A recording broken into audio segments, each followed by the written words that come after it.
बिहार विधानसभा चुनाव जैसे जैसे करीब आ रहा है, राजनीति हलचल भी तेज होती जा रही है और कई बदलाव भी हो रहे हैं। टिकट के खेल में किसी की जीत तो किसी की हार हो रही है।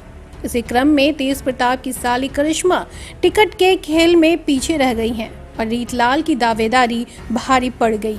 करिश्मा राय ने अपने चाचा और पूर्व मंत्री चंद्रिका राय के परिवार का विरोध करके राजद ज्वाइन की थी। करिश्मा राय को उम्मीदवार बनाने के नाम पर ही 3 महीने पहले आरजेडी की सदस्यता दिलाई गई थी। नेता प्रतिपक्ष तेजस्वी यादव से स्वीकृति मिलने के बाद महीने भर पहले से ही उन्होंने दानापुर में प्रचार काम भी करना शुरू कर दिया था, लेकिन टिकट के खेल में करिश्मा पीछे रह गईं और रीतलाल की दावेदारी भारी पड़ गई। करिश्मा राय ने परसा और दानापुर सीट से अपनी दावेदारी की थी, लेकिन अब दोनों ही सीटों पर पार्टी अपने उम्मीदवार घोषित कर चुकी है। परसा से राजद ने छोटे लाल राय को, दानापुर से रीतलाल को टिकट दिया है। रीतलाल की उम्मीदवारी तय होने के साथ ही करिश्मा के लिए इस बार चुनाव लड़ने की उम्मीद खत्म हो गई है। दानापुर से आरजेडी के सिंबल के 3 प्रमुख दावेदार थे। रीतलाल और करिश्मा के अलावा पूर्व डीजी अशोक गुप्ता भी दौड़ में थे। लोकसभा चुनाव में वो निर्दलीय ही लड़े थे, अब की आरजेडी से उम्मीद लगाए थे। लालू प्रसाद यादव और तेजस्वी यादव से मुलाकात भी कर चुके थे, लेकिन बाजी रीतलाल के हाथ लगी। पहले लालू परिवार के ही कुछ सदस्यों की ओर से रीतलाल का विरोध किया जा रहा था, जिसके चलते उनकी पत्नी को आगे किया गया। मंगलवार देर रात तक रस्साकशी के बीच सुबह होते होते पासा पलट गया और रीतलाल खुद अपने नाम से सिंबल जारी कराने में सफल हो गए।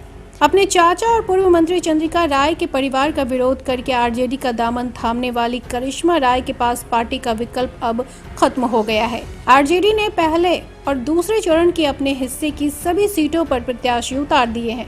करिश्मा की दावेदारी परसा और दानापुर सीटों पर थी। परसा से लालू ने छोटे लाल राय को प्रत्याशी बना दिया है। अब दानापुर से रीतलाल पर दांव लगाने के बाद करिश्मा के लिए गुंजाइश खत्म हो गई है। बता दें कि राजधानी से सटे होने के चलते दानापुर को वीआईपी सीट माना जाता है। यहां से आरजेडी प्रमुख लालू प्रसाद यादव खुद 2 बार विधायक रह चुके हैं। लालू पहली बार 1995 में यहां से विधायक बने थे। उसके बाद साल 2000 में भी उन्होंने चुनाव जीता। पिछले 4 बार से ये सीट भारतीय जनता पार्टी के कब्जे में है और यहाँ विधायक आशा सिन्हा है। इस बार किसी के लिए मुकाबला आसान नहीं है। सोमवार की देर रात तक इस बारे में उपापोह की स्थिति थी, लेकिन मंगलवार की सुबह होते होते आखिरकार रीतलाल ने सारे कयासों पर विराम लगाते हुए पार्टी का सिंबल हासिल कर लिया। बिहार विधानसभा चुनाव 2020 में तेज प्रताप की पत्नी ऐश्वर्या राय और साली करिश्मा राय के चुनाव लड़ने को लेकर जो अटकलें लगाई जा रही थी, उस पर अब पूरी तरह से विराम लग चुका है।